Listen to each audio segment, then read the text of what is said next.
Okay, everybody, this is me holding up my mic, and I'm going to be that influencer type person. Let's see, is that better? Gosh darn it. We're figuring this thing out as we go. Okay, because every influencer seems to be holding a microphone. I don't have one, so I'm going to use this as my microphone. I'm going to meal prep potatoes and beef. This is my lunch and my dinner I do. So they got a bunch of things on it, so we're going to cut that off.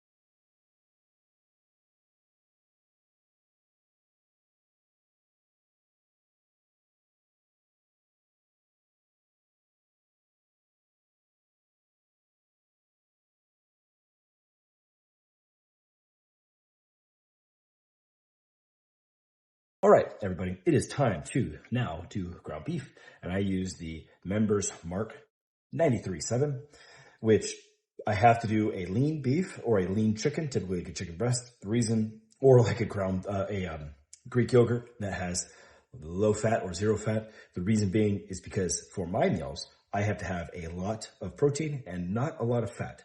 So that is why I have lean ground beef and say chicken breast and zero fat Greek yogurt. Those are my three staples for protein. And then I'll do like a protein powder. Let's keep going. I use meat scissors to open these up. And I open them up kind of like separate these. I do 1 pound. I do 2 pounds whenever I cook these. Whenever I do cook them, I just open up like a door, the best way to say it. I know that there's a lot of times people will just cut right down the middle of them. However, but this is just how I do it. It's just my personal preference. I feel like I get the meat out of it. But yeah, I just cut them up so it's like basically a giant door and it all stays intact. So when the pan is hot and ready to go, I can easily dump these on and not have the like juices all over the place, which again, I put the paper towel down just because it's a place to store all of the items I would need. Which, now that I'm looking at it, I don't have anything in here. I gotta go to the dishwasher. There we go. Got the spatula. We're ready. When this is hot, we'll dump these in, and then we will salt and pepper them up and brown it out. Okay, we seem to be hot, and I think I've got a good angle here. Let's drop our meat in, and then we will get to browning. Salt, pepper, and browning. See, this is why I do the door method, so I can easily drop all that on, close the sucker up. Next door, opened up, drop them both in, no lost meat along the way. Then, here we go. You can see, guys, it's not difficult. Just push it out. And now, we're going to get salt and pepper. Here we go. First things first, get your salt. We got this Himalayan pink salt. And then we have this automatic. You just flip it over and that sucker starts grinding this up. I get a good layer of salt on there. And then we do pepper. Same thing. We have the pepper balls. I just flip it over, turn it on, flip it over, give it a good layer. Again, this is 2 pounds here, everybody. So you're going to need more than you probably would think. There we go. Quick check on the potatoes. No boil yet, but it's coming right along. What I like to do, I like to kind of quarter these out. So it's almost like pizza, where I create these like slices. And then I flip them individually. You'll see why when I get them flipped. So I just get a good line, a cut line between them, like this. I think we're probably close to ready. Flip these over, there and there. Bam. Next one, flip this over. Pretty much perfect right there. I used to do this really good with when I was doing 1 pound at a time. 1 pound at a time, you just flip the whole thing all at once. 2 pounds, I had to start cutting them up like this in these quarters. So that's why I have to quarter them. So it's the same thing, you just kind of mesh it up. And now, grab my salt again, on, same thing, just a nice layer of salt. Again, I'm not competing for a bodybuilding competition, so it doesn't matter to me for salt content. I need it for the electrolytes and for flavor, for taste. So the pepper, I'm a little bit more liberal the second time through. The first time is just to kind of make sure both sides gets it. And then Second time is a little bit more liberal to make sure that we get plenty of pepper for flavor to taste. Now that we have a good layer on both sides, now I'm going to mix. I'm going to start cutting them up so that we have more like bite-sized pieces. I'm going to make sure I get all the areas. This is a stainless steel pan, so things kind of stick. I just got to keep moving it. And that I got rid of most of my Teflon stuff. Obviously, I've got Teflon for the potatoes, but that's because I have yet to invest into stainless steel pots. But I do have the that one is that's my last Teflon item. I didn't use it very much, many years. Now we're using it quite often. We're doing potato thing instead of the rice at least for now. We'll go back to rice, but there we go. So now I just mix and mix until this guy is really brown, and we will be done with the beef. When I start seeing a little extra fumage coming on here, it tells me that we're getting low on some of the greasiness. The fat is starting to mix in. So this is probably done. Yeah, this is done. We're looking really good here. Easy peasy. See that, guys? That was a total of 6 minutes and my beef is done. So beef, easy, quick, salt, pepper, both sides, mix it down to its brown, and now we get to measure. Okay, we're just about to plate the first set of prep. This is for tomorrow, so this will be my lunch and my dinner. And I'm going to show you how I do that. And I'll add in, I wonder if I could figure out how to add the RP hypertrophy app macro figures on here. I'll work on it. I'm not a good millennial, so I'll work on that. From there, I'm going to flip this over so you guys can see the, what do we call this? This food scale, and then you can see how I do it. All right, so here we go. So I do ounces. I've always done ounces. That's the figure right here. I don't know if you guys can see that there. So for my meal, it's 5.5 ounces. I know some people do grams. It's weird to me to do it grams. And I think it has to do with the fact that like I would have to do 150 grams or 250 grams of protein in a day. And they'd say, oh, well, you're going to have 150 grams of this. And it would never, ever equal what it should. So a little bit too much. Okay, a little bit more. Oh, perfect. 5.5. So there we go. That is done. So this is the first one ready. I just pull that off. Let's get the next one. I use square Pyrex, glass Pyrex for my meals. And that way everyone in the family knows that I have the square. We had the family ones put into round so they could distribute accordingly. So that way there's no confusion on whose food is whose. This is my second meal is actually 5.6, so it's a touch more by 0.05 ounces. Oh, perfect right there. So we're at 6 ounces, so this is it. And now I let this cool, so that way it is in a really good, I like it cooled before I put them in the fridge because, actually let's flip this around here. And then here's the round one. This is for the rest of the family, and so they will eat right off of here. So Crystal and the girls would then distribute this accordingly for their meals for the week. Sometimes like Crystal would use, I don't know, 3 or 4 ounces of beef, and then she would put in a whole bunch of egg whites and she would re-saute this up in the mornings. And then the girls would have just the ground beef with like, I don't know, pineapple spears or whatever, blueberries, strawberries for breakfast.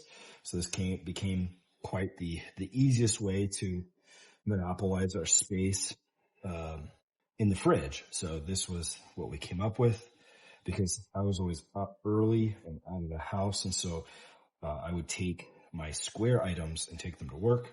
And Crystal was able to add in the rest with round items. So there we go. And so you can see here, she has 14.3 ounces for her and the family for the next day or so, day and a half. Typically, she would get 2 breakfasts out of this, 2 breakfasts for the girls. We might add some for dinner and then have a little bit for the breakfast for the following day. So this is about what she would have. It's almost a pound. So pretty good. I always like to cool my food before I put them in the fridge. So that's why I like to cook them kind of middle of the day, because whenever I put them into the fridge when they're still warm, they would have like that condensation effect from the food onto the top of the lid. And with that, they would have extra water. And it just weirded out by some of that. I know it's probably a weird thing to be weird about, but I was weird about that.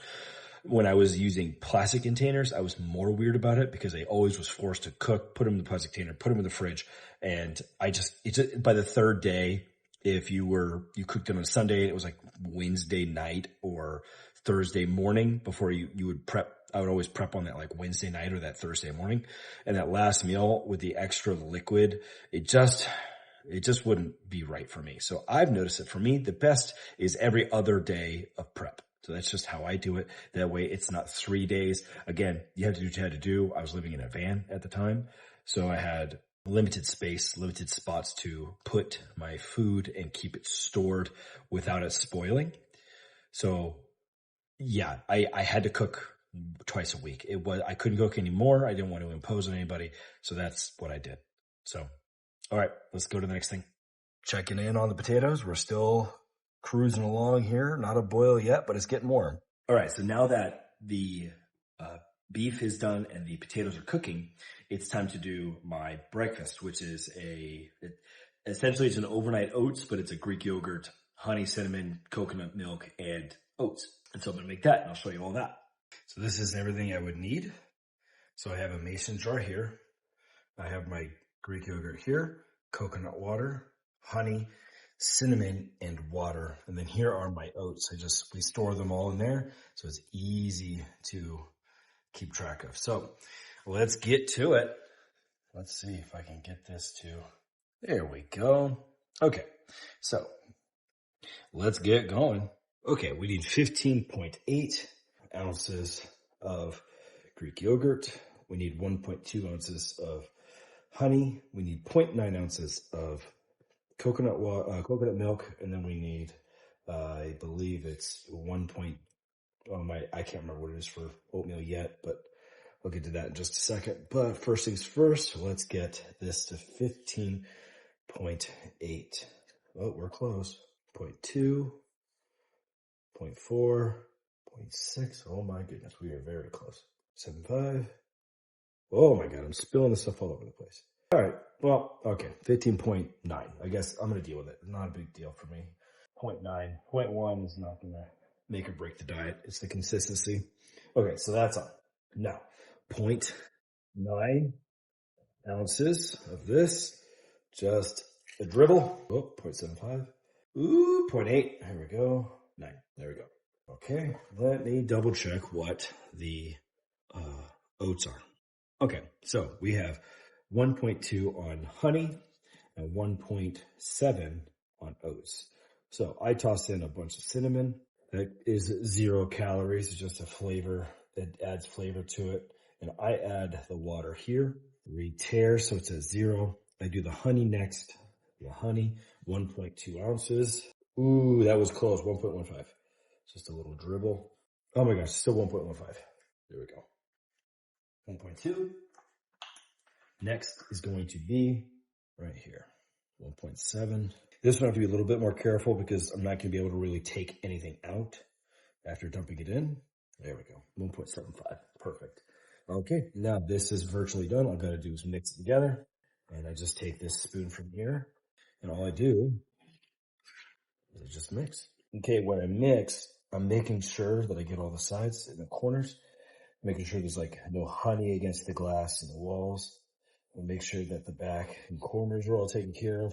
And just make sure the cinnamon gets mixed in. Cinnamon doesn't mix well with water or milk, so I got to mix it, and I got to keep continuing to mix so it gets a full mix all the way through.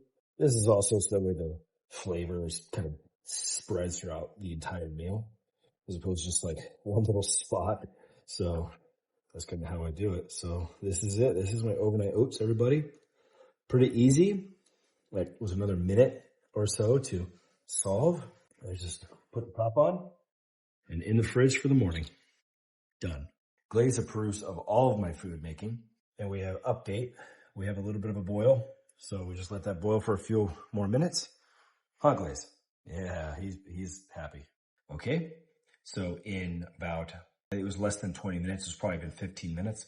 I have cut up my potatoes, got them on the stove, made my beef. I got my, we call it the Greek yogurt breakfast overnight oats done. And so I'm just waiting for the potatoes. And once those are done, I will strain the water, and then I'll put them in the appropriate container. So weighed out and measured.